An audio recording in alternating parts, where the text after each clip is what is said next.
Hey family, welcome to Create the Life That You Deserve. My name is Stacy Burrell, founder of the Motivational Institute, where passion and purpose will always find you.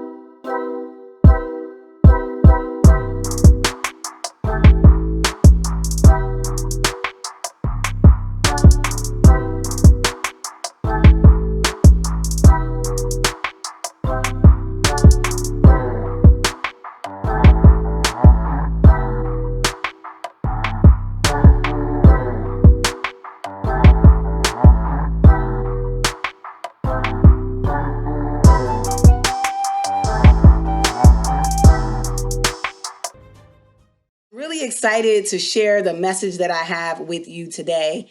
And I pray that this information blesses you. So, my intention, let me start with that first, is that you expand your awareness. My intention is that you see yourself through the eyes of Source, that you see yourself through the eyes of God, that you start to believe in your purpose, that you start to build passion and excitement around your life and starting where you're at right now.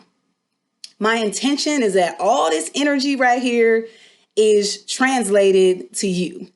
And if you have a bunch of energy and you're excited, I pray that this information sticks with you so that you can bless somebody else with this same content, right? So in this space that we're in right now, the first thing that I want to do is I really want to just acknowledge where we're at.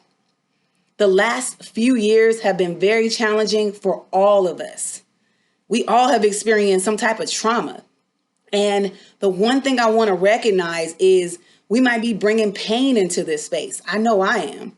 We might be bringing in grief, loss, disappointment, frustration, anger in this space right now. And we're human, so we're going to feel emotions. We're supposed to. And I really want to honor that. And I want you to honor where you're at in your journey right now. One thing that I do want to encourage you to think about is that pain has purpose. Eric Thomas talks a lot about pain, and he said, at the end of pain is a reward, right? The process is always challenging. There's going to be ups and downs. But if we're in pain, we might as well get something out of it. We might as well figure out a way to use it to help us advance because there's purpose in it. And it's all about our perception. So last year I had some really major health challenges. I had major surgery. I lost my aunt. I mean, I'm just naming a few things that I'm bringing into the space right now. But what I decided to do towards the end of last year was I said, I'm coming for 2023, right?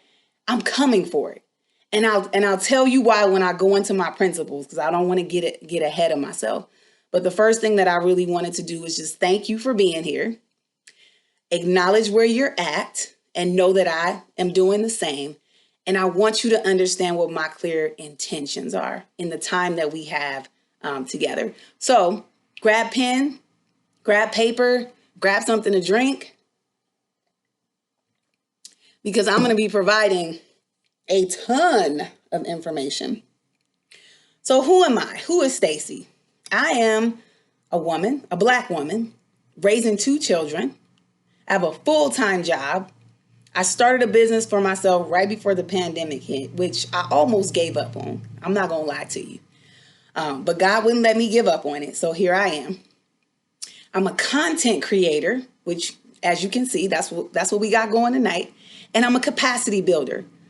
Capacity within myself and capacity within the people that I come in contact with and the organizations that I work with.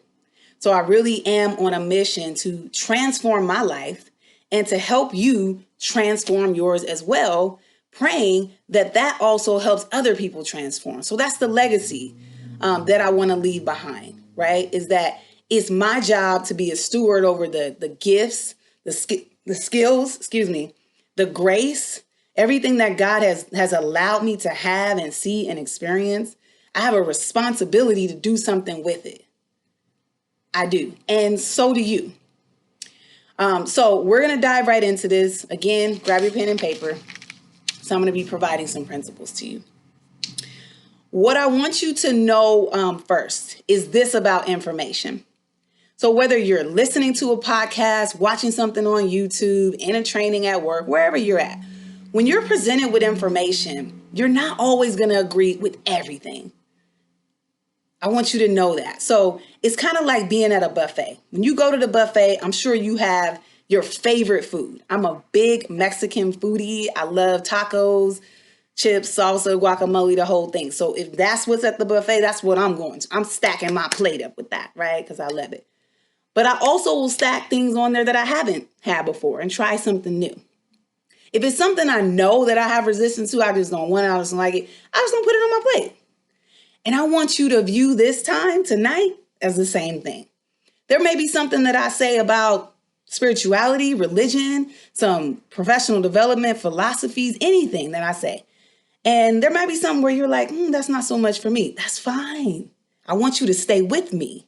Just don't put it on your plate. All right. So I want you to stack the deck in your favor so that you win, so that you succeed, and so that you have momentum. Because when we have too much resistance, we don't have the momentum that we need to break through.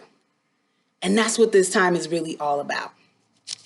So before I get into these principles, I do want to ask you a question first. And first, let me mention, there's so many influencers that I am a collection of. One of them is Mel Robbins. And I heard her ask this question to an audience that she was speaking to. And she said, what's your next chapter? If your life is a book, and here we are, 2023, what's next for you? And guess what? You're writing it. You are the author, you are the producer, you're the actor, you backstage people, you all of it. What's next for you? I want you to think about that. Think about what it is that you want out of life. What do you want? And we'll talk about that. I'll get ahead of myself, but we're going to talk about goals as well. And we're going to dive into that a little bit deeper. So the first question that I want to ask you in creating the life that you deserve is this. Do you believe that you can have, do, or be anything that you desire? Do you really believe that? If you say yes, then great. If you're like, I don't know, I'm not sure, or absolutely not, right? Just be honest with yourself. There's no right or wrong. There's no test. What I want you to understand about this is we need to acknowledge our belief system. We need to acknowledge what we believe about ourselves. What do we believe about the world around us? What do we believe about other people? And what is a belief? A belief is just a thought that you keep thinking. Abraham Hicks said that. She said a belief is just a thought that you continue to think. It's just a thought that you think a lot. It's just a practice thought. And she said many of us, the problem is we are harborers, right? We are like gatekeepers of so many thoughts that are unproductive, thoughts that do not serve us. And many of our thoughts are negative thoughts about what we can't do, who we can't become, what we can't achieve. And a lot of those thoughts are not even our own. Because where does that come from? I was listening to Ed Milet, and he was talking about self-esteem and confidence. And he said, when you're a baby, you don't have these negative thoughts about what you can do. You don't have these negative thoughts about yourself. You think you're amazing, right? We start to develop these thoughts in our environment. Most of this comes from other people telling us who they think we are. And then we grab a hold onto it and we anchor in. So I want to ask you, what do you believe about yourself? And if you don't like your belief, change it. Because it's just a thought that you continue to believe, which means you can change it. You can rewrite your story. You can write your own story. That is within your power and your control. Okay, so think about your beliefs and the whole process of that.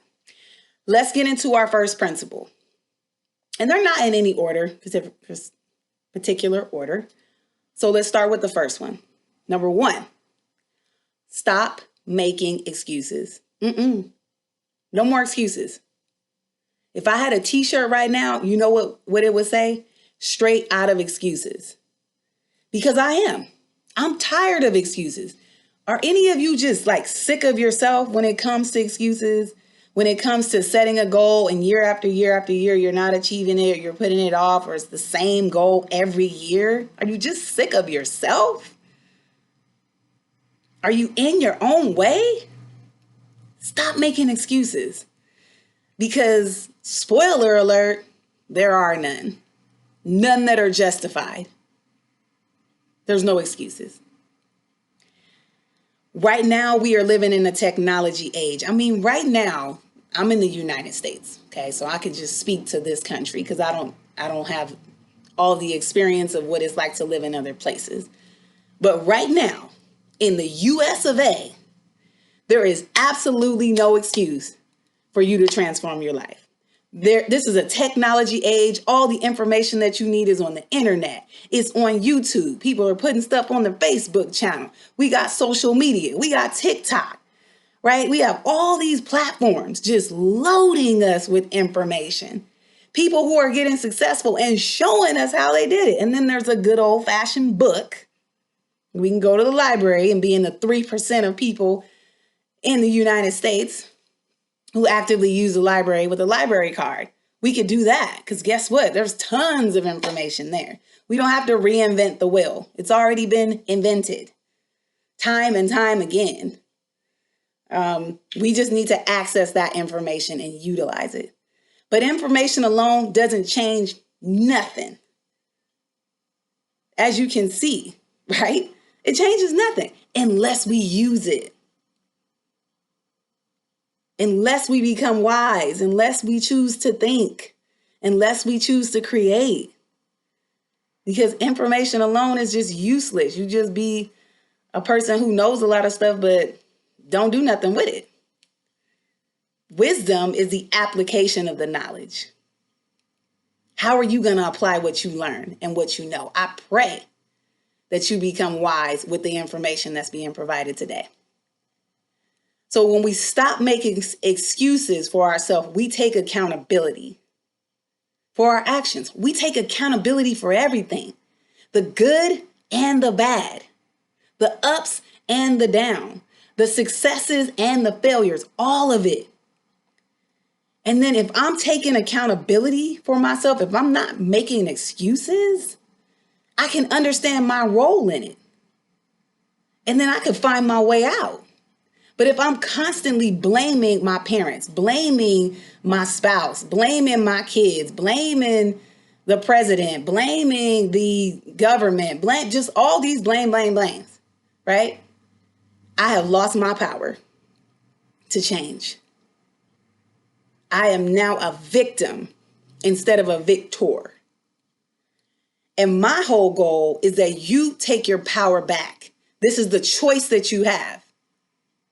You either going to become a victor or a victim. Which one would you choose? Which one do you want to be? You want to be a victor? You take the responsibility for where you're at in your life right now so that you can change it. Because you have that power. I listen to Clark Kegley a lot. And one of the things that I heard him say in one of his podcasts or YouTube videos was, a lot of us can give advice to other people on how to transform their life. But the question that he asked was, what advice would you give someone else about your situation right now? So if somebody came to you right now and said, hey, I'm having this problem at my job, or I'm having this problem with my kids, or I'm having this problem with my spouse, or whatever it is that your challenges are in your life, if they came to you with that stuff, what type of advice would you give them? What type of advice would you give? And whatever that advice is, I want you to take it. Take your own advice. Eat off of your own plate. Utilize that to make yourself great. Put your oxygen mask on first and feed the giant inside of you. So what advice would you give someone else about your current situation? I love that, right? So there's no more excuses. That's the first principle. Water time.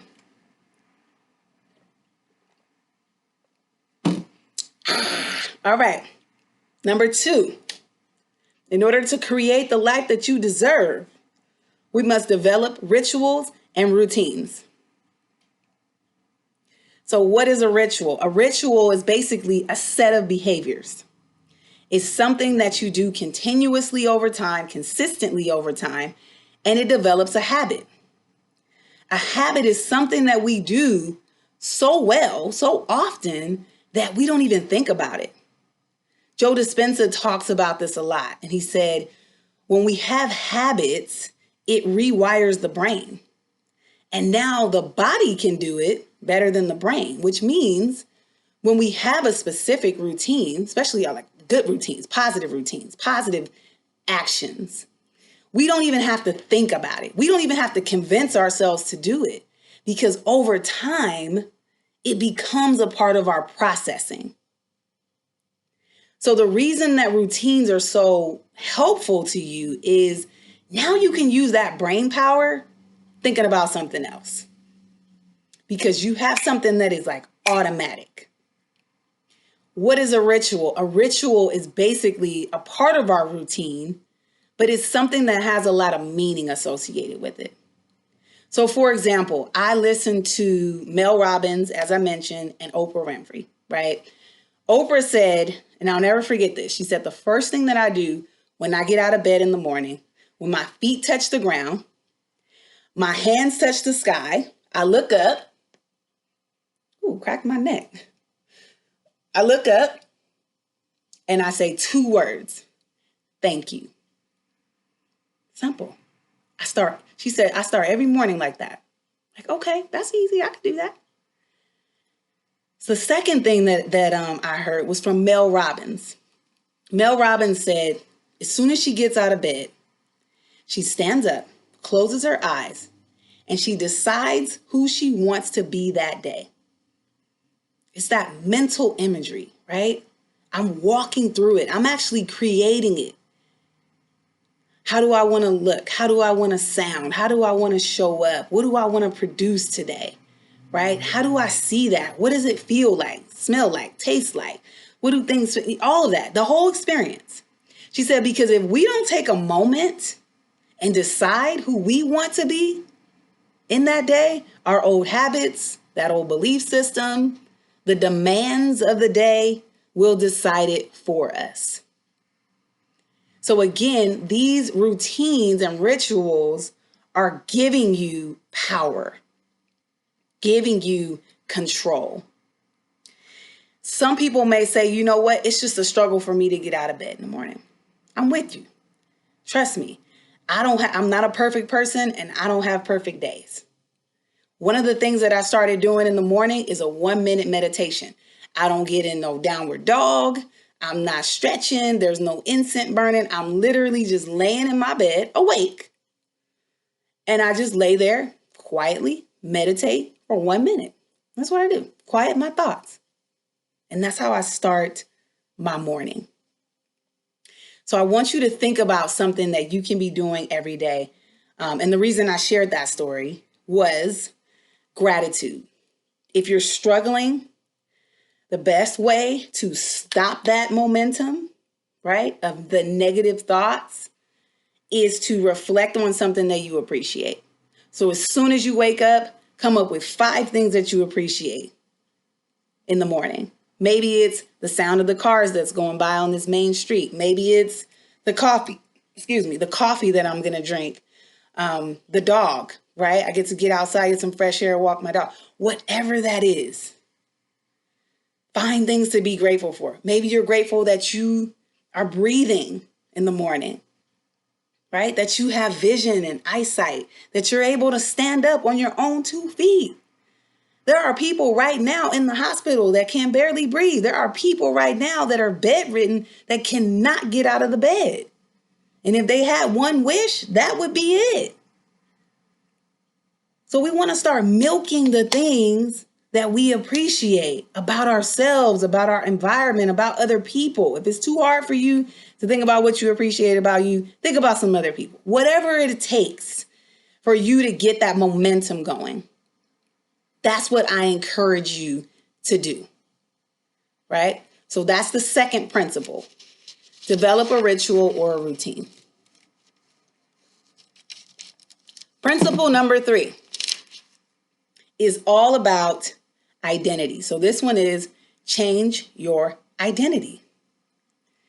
I'm not saying you have to change everything, because you know what an identity is, and I'm going to lay this out. It's thoughts that turn into feelings, that become words, that you adopt as a belief. That belief now becomes your actions and your behavior. That's an identity. It all starts with a thought. It all starts with, what are you really thinking? And everything that you're thinking is a choice. Whenever you have negative thoughts, I want you to say to yourself, I'm choosing to think this. I'm choosing to look at my situation that way.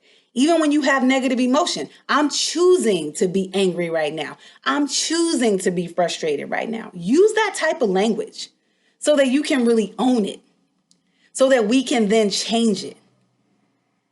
Because all the identity is a collection of thoughts, feelings, words, actions, beliefs, behavior that build our character. It all starts in the mind. And I'm not saying you have to change everything. You know you, right? You know those areas of your life where you don't have that positive momentum going. And we need to think different thoughts, because a belief is just a thought that we keep thinking. So think something different. Right. Number 4. And before I go into number 4, I want to tell this like a really quick story, because I normally would show a video, but I don't want to get caught up in copyright and all these other things. But I'm a huge basketball fan. Always have been. I'm from LA. My father played basketball, like we're just basketball sports family. And so I remember watching MJ growing up because my dad watched him all the time. And then when I got to be about 16, 17, I had the wonderful opportunity to meet Kobe Bryant and to watch him play, even before he got drafted.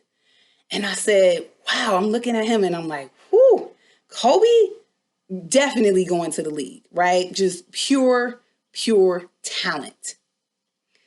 And now when I'm thinking about it, because people used to make this comparison between Michael Jordan and Kobe Bryant. You remember, they did that all the time. In my opinion, what we saw early on was talent and skill. Michael Jordan didn't get drafted, right? Out of high school or any of that. He sat on the bench, right? He had to work really hard to get the championships. He had a lot of losses, right? He had injuries. He had defeat after defeat. It took him years and years and years and years, right? Nothing came easy. He had to work hard at this. He had to be the first one in the gym and the last one out. And he had to keep defeating the odds, right? Everybody's saying it's never going to happen. I will never forget watching The Last Dance on Netflix. If you haven't checked that out, it's just amazing. When he won that first championship and he said, I never stopped believing. And that's probably going to stick with me for the rest of my life. So why do I tell this story? Will Smith, I love Will Smith. Will Smith always talks about the difference between, or the misconception, he says, of talent and skill. He said talent is something that comes naturally, right? You don't have to really work at it. It's God-given. It's given to you. A skill is something that is developed over time. It's developed with hard work. It's developed with practice. It's developed with pain and diversity and try, all of that, right? He said, if you only rely, because you have talents. Everybody does. But if you relied on your talent alone, he said at some point, your talent is going to fail you. You need the skills. So the number 4 of these principles, creating the life that you deserve, develop more skills. And that could be personal, professional, any area of your life. Work harder on yourself. I'm trying to remember who said this. Oh, Jim Rohn said, work harder on yourself than you do on anything else. Work harder on yourself first. Develop who you need to be first. How do you do that, right? First, read. Find some material that you enjoy. Read. Listen to podcasts. Listen to YouTube. Positive things on YouTube. Find people that you gravitate to. I have a long list of folks in my playlist. Eric Thomas, Jim Rohn, John Maxwell, Pastor Teray. I got some Joe Dispenza in there. Anthony Robbins, Mel Robbins, Oprah Winfrey, Michelle Obama, Zig Ziglar. I got Abraham Hicks in there. I mean, you just name it. It just goes on and on and on and on and on. Simon Sinek, love him. Eric Thomas, did I say that? Yes. So there's so much out there for us to sort of emulate in a way. And there's so much information that you can really gravitate from these individuals. And then build up your supports. So there may be friends that you have, maybe groups that you have, maybe something like a coworker. Get mentors in areas. So let's just say family, for example. Someone may say, you know what? I'm just not the family-oriented person. You know, I don't really do well with my kids. Like, I want to be a better parent and this and that.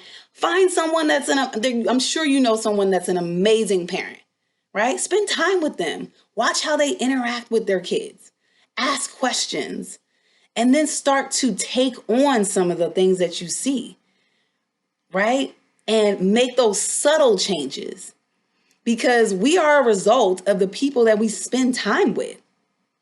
And if I want to be a great parent, I need to hang around with great parents. If I want to be a better wife, or if you want to be a better husband, you should have people in your circle that are doing well at that.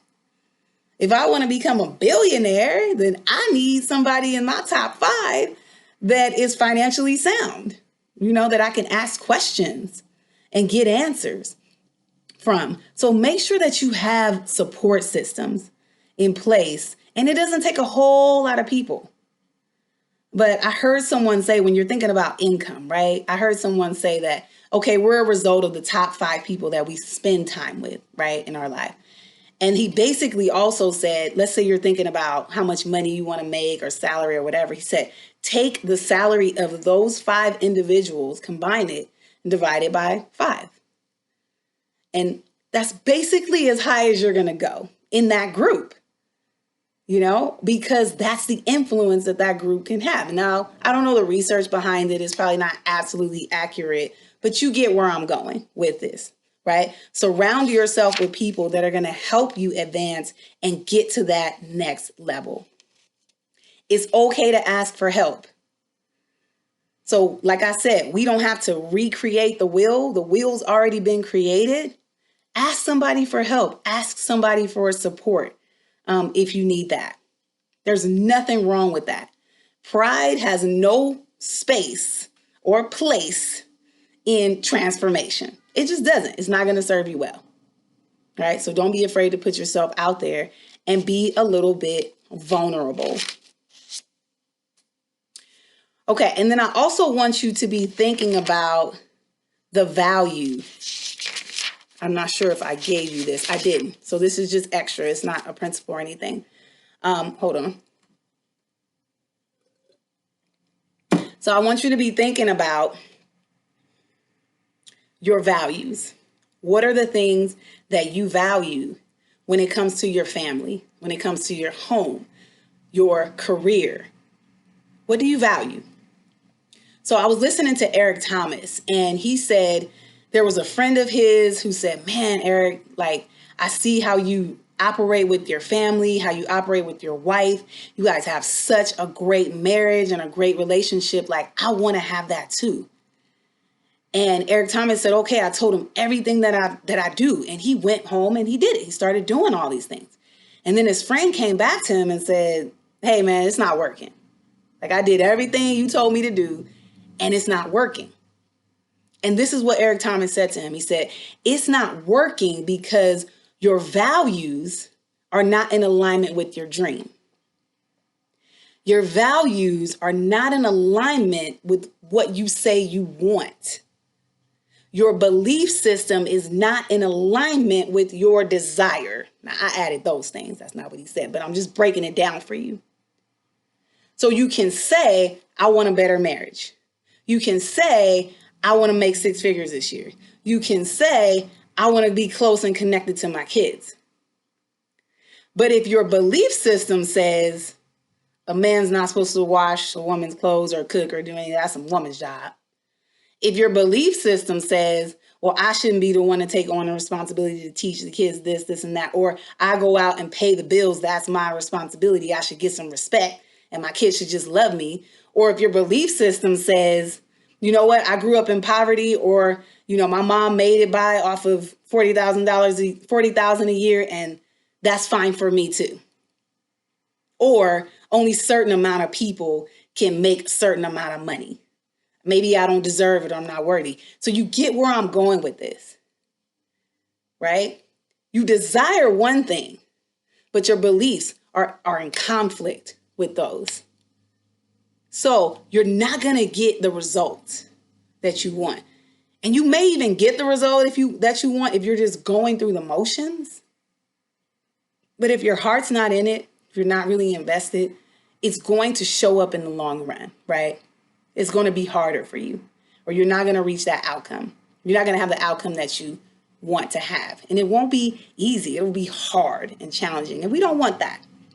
So I want you to think about your values and ask yourself, are my actions in alignment with what I value? And if not, let's make some adjustments. Okay. So now we're moving toward the 5th principle. Okay. This one's really important because you cannot live the life that you deserve if you don't take care of your body. Mind, body, spirit. Last year, I went through a lot with my health, and I think I value my health and strength more than I ever have in my life because I was down and frustrated. And it'd be days where I would just cry because I didn't know what was wrong with me. I was going to all these different doctors.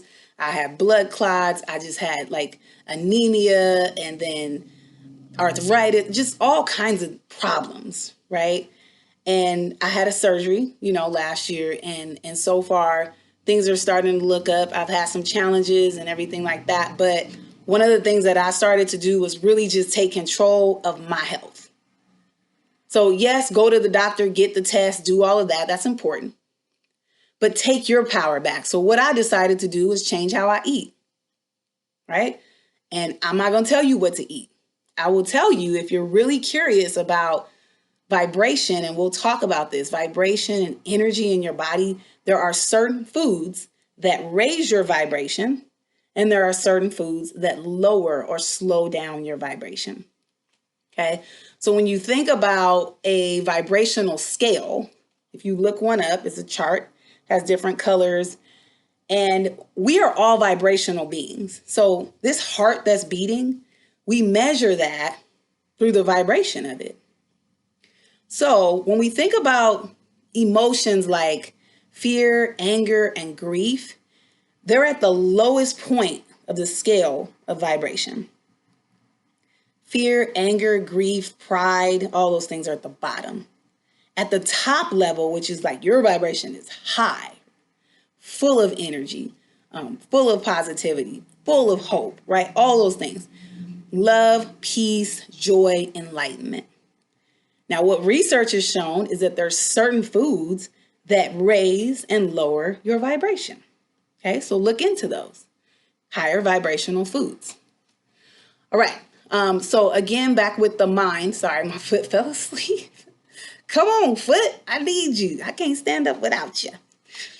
All right. So one of the things that I did, change my diet as best as I could. I'm not perfect, right? Eating more lean meats, fruits and vegetables, alkaline water. A big thing that I did was I changed the supplements that I was taking. So pretty much every vitamin that I take now is liquid so that it absorbs into the body, into the cells, because some of you might be taking vitamins and your body might not be absorbing them the way they should. Also, there are combinations of foods that you want to eat with certain vitamins so that they absorb. So that they absorb. So just look into that. I will just quickly say what I'm taking. Vitamin D, D3, B12 complex, take chlorella, and I actually take chlorophyll liquid. I have a multi vitamin that I take. I have a cilantro and chlorella combination that I take, and it's like a few other supplements like magnesium. Magnesium was really big. So if you do research on magnesium, 90% of adults, actually it's like more than 90% of adults in the United States are deficient in magnesium. Did you know that? So I was just feeling worse. Like I was getting anxiety, mood swings, having a hard time focusing, remembering things. Like I was getting aches and pains, like all kinds of things were happening. And a lot of that shifted once I started taking the right dosage, which is like 300 milligrams or something like that of magnesium. And I have the magnesium with the brain support blend. So what I would do is go to your local health store. You don't have to buy everything on Amazon. Like go to a store where you can actually ask questions. I'm here in Las Vegas, and Pure Health is one of the stores that I go to. It's on Buffalo and the 95, like right next to Trader Joe's. The guy's name is Sean. He is amazing. Go to him and tell him what you're experiencing and what you need, and he's going to hook you up. All right, another thing that I started taking, and then I'll segue into our last principle, is a probiotic. Not just a probiotic, prebiotic, postbiotic. So I want you to listen to this, and I hope that you're still with me right now.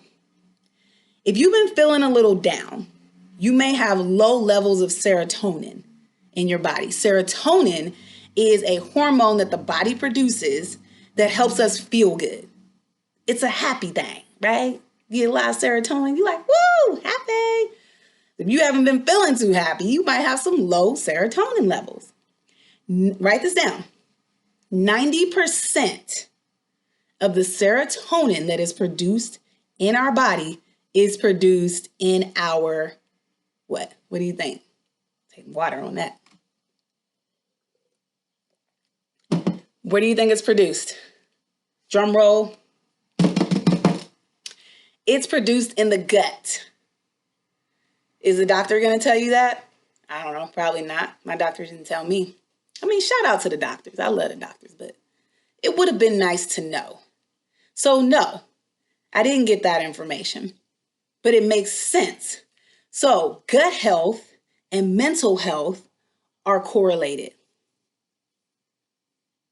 I'm not saying that you shouldn't be on prescription if you have a mental health diagnosis or whatever that is. But what I would say is get you a pre-post probiotic, try it for 30 days, or whatever type of other gut. There's other cleanses out there. There's other assessments and tests that you can do to test your gut, whether you got to poop in a little bag and send it off to the poop factory, wherever, whatever, it's worth it. My sister has done it for my nephew who has autism. And it's a great way to understand really what's going on in the gut in depth and see where you're at, right? There's so much resources out there. But the quickest way for you to do that is to do a gut cleanse and also that pre, post, and probiotic, right? Exercise. Please get out and exercise every single day. If you're over 40 years old, you need to get out, exercise every day. I don't care if it's 10, 15 minutes. Do some jumping jacks, do some stretches. Oh, I'm gonna stretch right now. Yep, that's good. Whew, rabbit's getting old. Anyway, get out and get some exercise. It's good for the mental health. Get to the gym. Make that a priority. Matter of fact, change your belief system on whatever you think exercise. Oh, I'm going to sweat my edges out. And I know I'm about to go to the gym in a minute. I'm going to be looking like Aunt Kizzy up in there. But that's okay. I'm going. And tomorrow, I live to flat iron it again. Get to the gym. Exercise. Even if it's just 15 minutes. Make that a priority. Keep your shoes in the car. Keep a change of clothes in the car. Walk during your lunch break. Somebody like, oh, I don't have the time. Okay, well, get off the phone during your lunch break and walk. Eat lunch while you go and get that 30 minutes exercise in. However you want to get it in, please make sure that you prioritize that. That is so, so important when we're talking about fighting things like high blood pressure, diabetes, cancer, all these other kinds of things. Let's keep our bodies physically in shape and strong and active. Do your part. It doesn't mean that these things aren't going to happen to you, right? But do your part.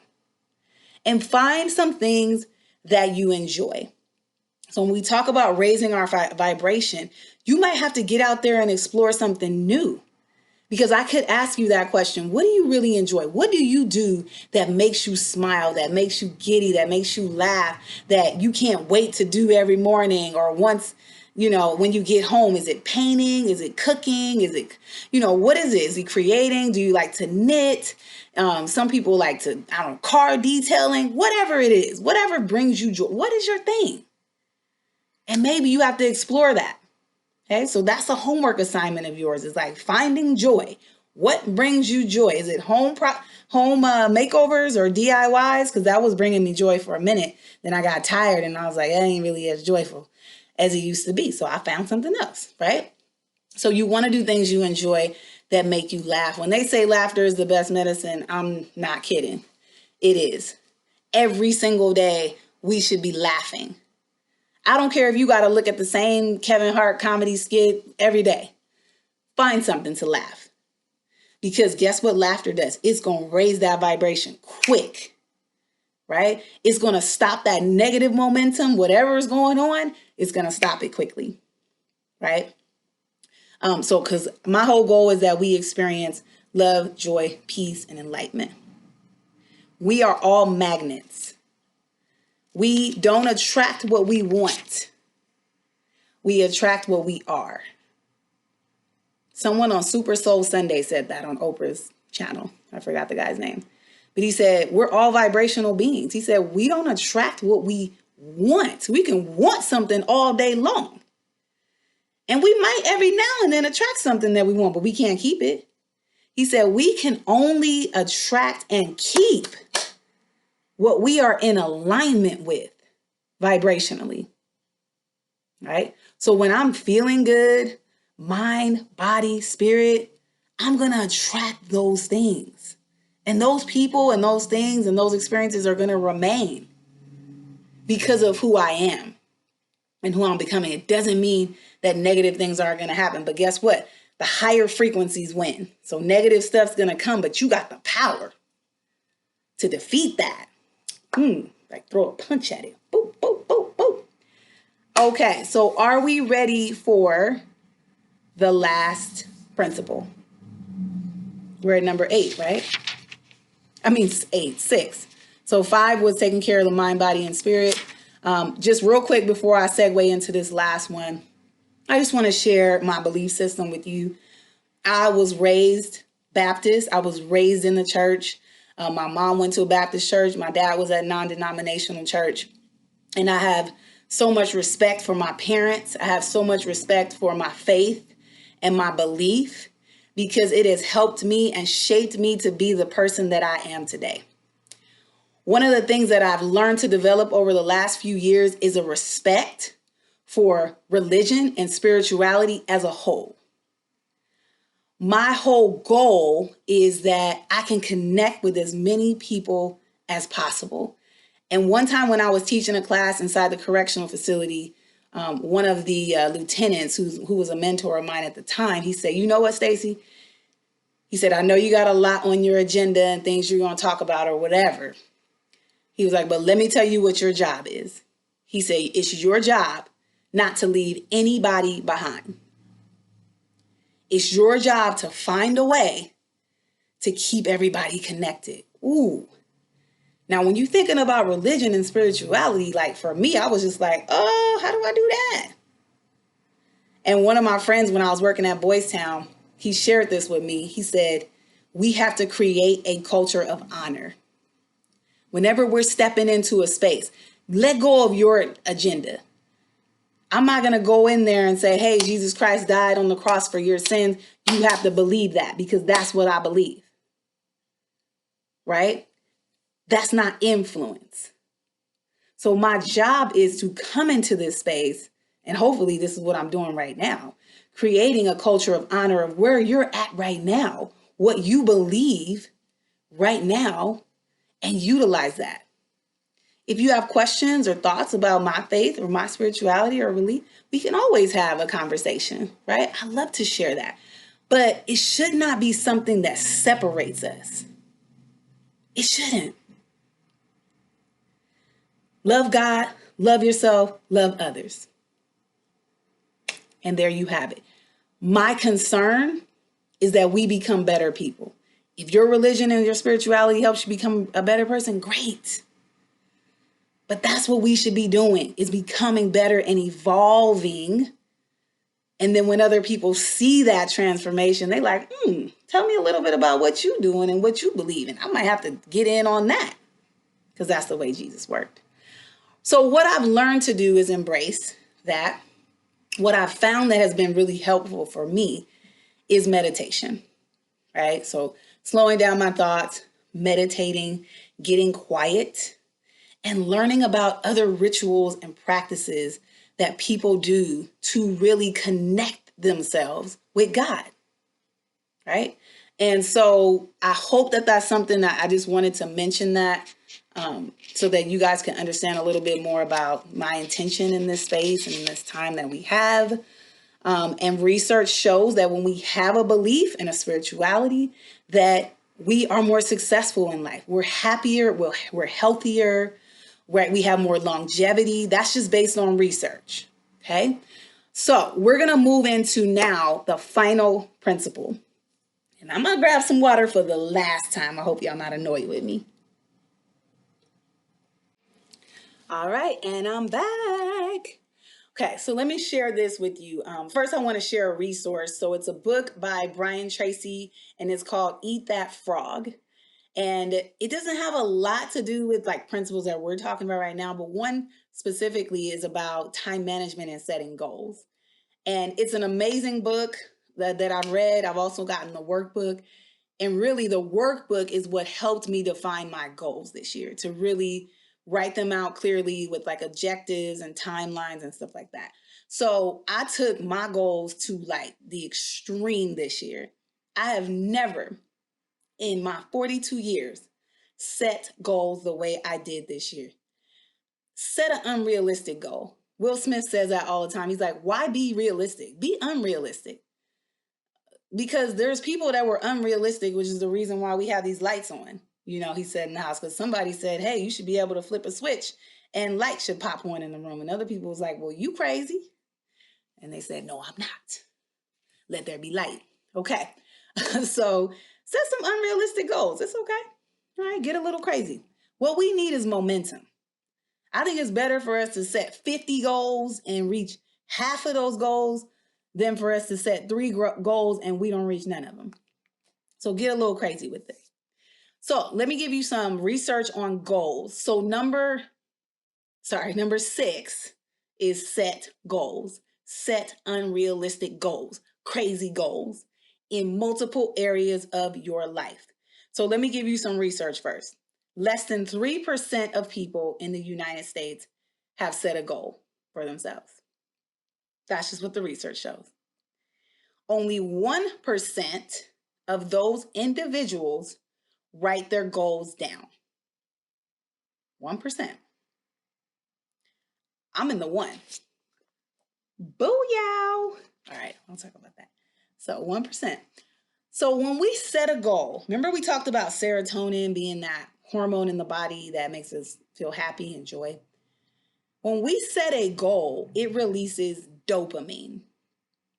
Dopamine is also a feel-good hormone in the body. And when we set a goal, it releases dopamine. But guess what? When we reach the goal and achieve the goal, it also spikes, right? And we get another hit, so to speak, there. So we get dopamine when we set the goal. We get dopamine when we achieve the goal. That's going to give us momentum. And that's what we need. John Maxwell said that momentum is a problem solver. He said, if you get a train and this is the wall and you put the train up against the wall, John Maxwell said that train ain't going nowhere. They said, if you back that train up and that train is going 100 miles an hour, what happens to the wall?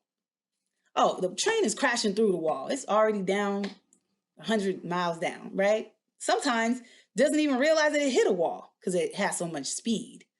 And that's what we need right now. We need speed, right? The universe responds to speed.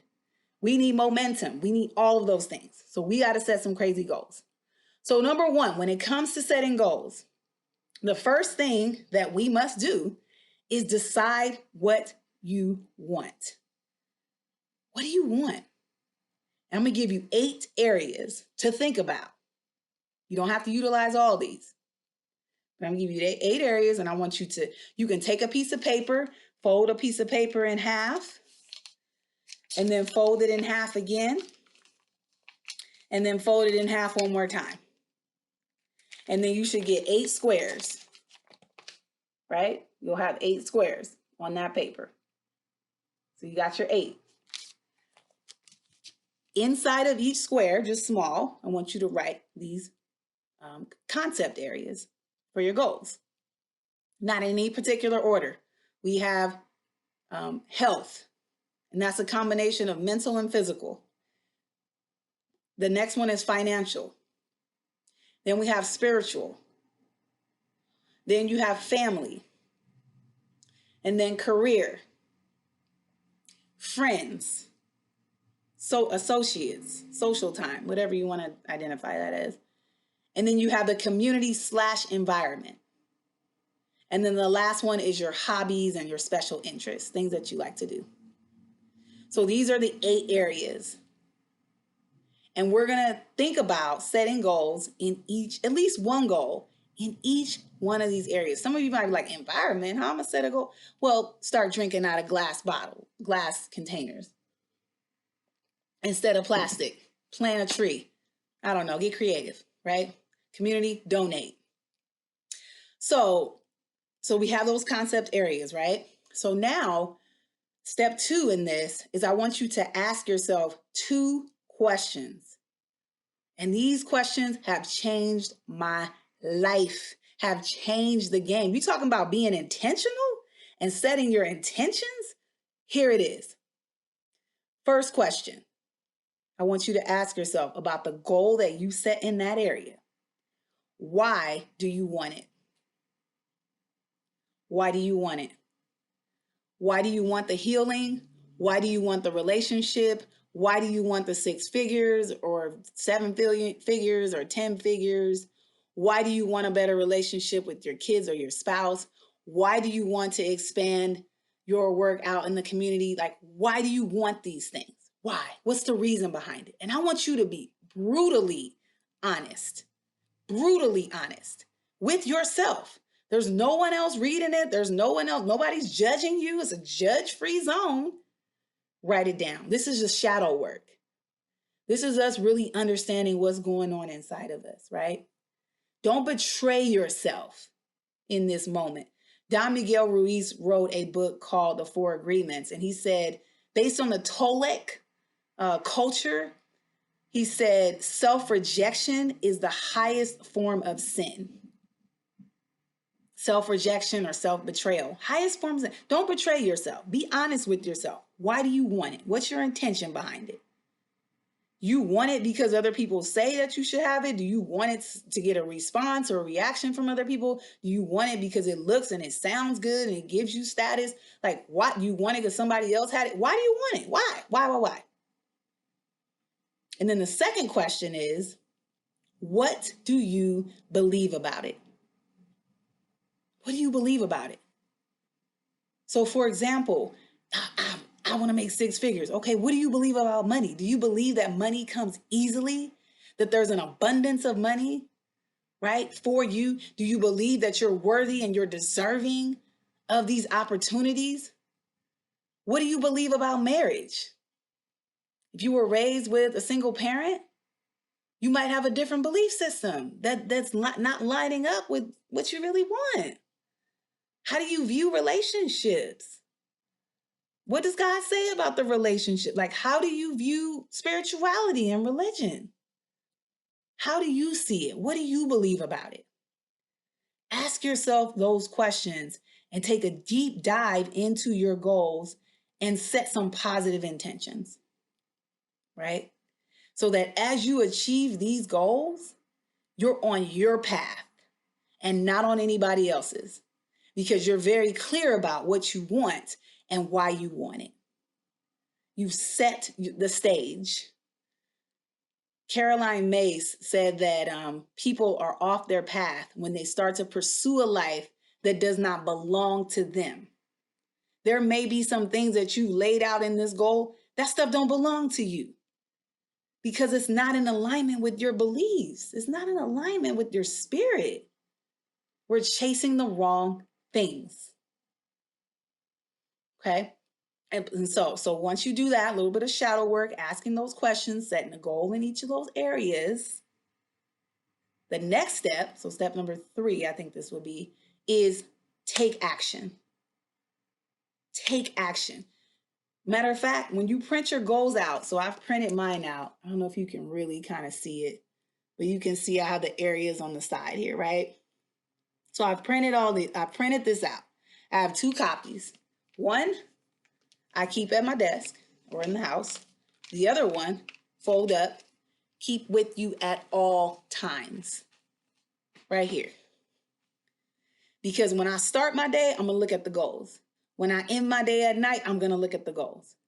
Because I'm going to ask myself, okay, if I want to meet these financial goals, what do I need to do today? What phone calls do I need to make? Maybe you want to invest in stocks and you don't know anything about it. Okay, well, who can I call to ask a question? What website can I go to just to get an inquiry, right? Or what bank account do I need to open? Like, just start there.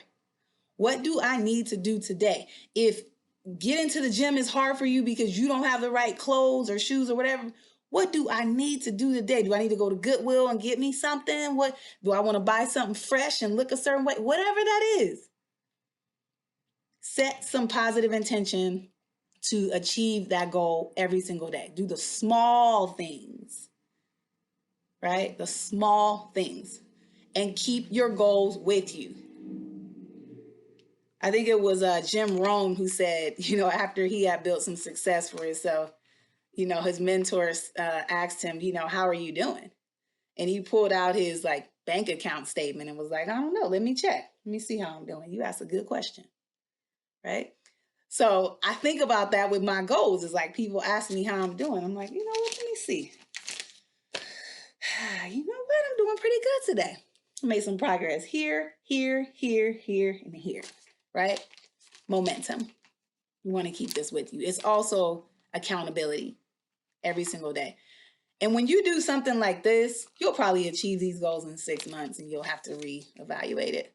But start attacking it. Just attack it head on and do the little things. Don't try to, I think Brian Tracy said that. Don't try to eat the well whole. Just take one bite at a time. And guess what? You are going to be uncomfortable. You are going to be challenged. You are going to be faced with some obstacles. Don't let that stop you. You keep going. You're going to be uncomfortable. Uncomfortable is the only way that we grow. It's the name of the game, right? Ask Michael Jordan. We could watch a tape with him with all the highlights and all the rings and the champagne that's popping and kissing the trophy, but we don't get to see the blood, sweat, and tears, the injuries, the defeats, getting up 2 hours early, staying 2 hours late, right? Working hard, crying, missing out on family, travel, all these things. We don't see all that. You're going to be faced with things. It doesn't matter. Start attacking those things And don't let that stop you, because fear does not stop death. It stops life. Somebody said that, and I don't remember who, but I'm going to give that person credit. Fear does not stop death. It stops life. So I'm landing the plane right now. I realize that this is our time. I want you to remember this about goals. Happiness should not be contingent on the outcome of the goal, right? I should not be waiting to experience joy and happiness once I have achieved these things. The joy and the happiness should come in the process of it. Like Eric Thomas says, we got to love the process, not the prize. And the whole goal here is progress. It's progress over perfection. The momentum that we gain from this progress that we're making is what's going to leave us feeling happy and fulfilled. And guess what? That's the goal. In all of those areas, happiness should always be the goal. Always. Right. So it's not about where we're going in life. It's not about that destination. It's about who we become in the process. Don't you want to change? Aren't there parts of you that you're just tired of? You make that change right now. And you continue, every time life hits you, you get up and hit back. As they say, fall down 7, get up 8. Get up. Find your why. And your why might change every single day. The reason for you getting up might be your kids, might be your family, might be your job, might be your community. It might be God. It might be you. These things may change every day. That's okay. Figure out your why. And once you figure out what that why is, I want you to anchor in on that thing, right? And don't let go. The final thing that I'll say here, and is actually a story that I want to share. And Wayne Dyer shared this story from Portia Nelson before she passed away. And they asked Portia Nelson to summarize her life. And they only gave her 5 index cards to do it. And she said this. She said, chapter 5 of my life. I'm sorry. She said, chapter 1 of my life.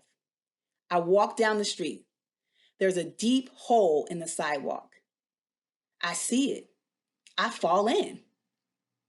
I can't believe I fell in here. It's terrible. And it takes me forever to get out. Chapter 2 of my life. I walk down the street. There's a deep hole in the sidewalk. I see it. I fall in again. I can't believe it. It's a habit. And it takes me forever to get out. Chapter 3 of my life. I walk down the street. There's a deep hole in the sidewalk. I see it. I fall in again. I know how I got here. It is my fault.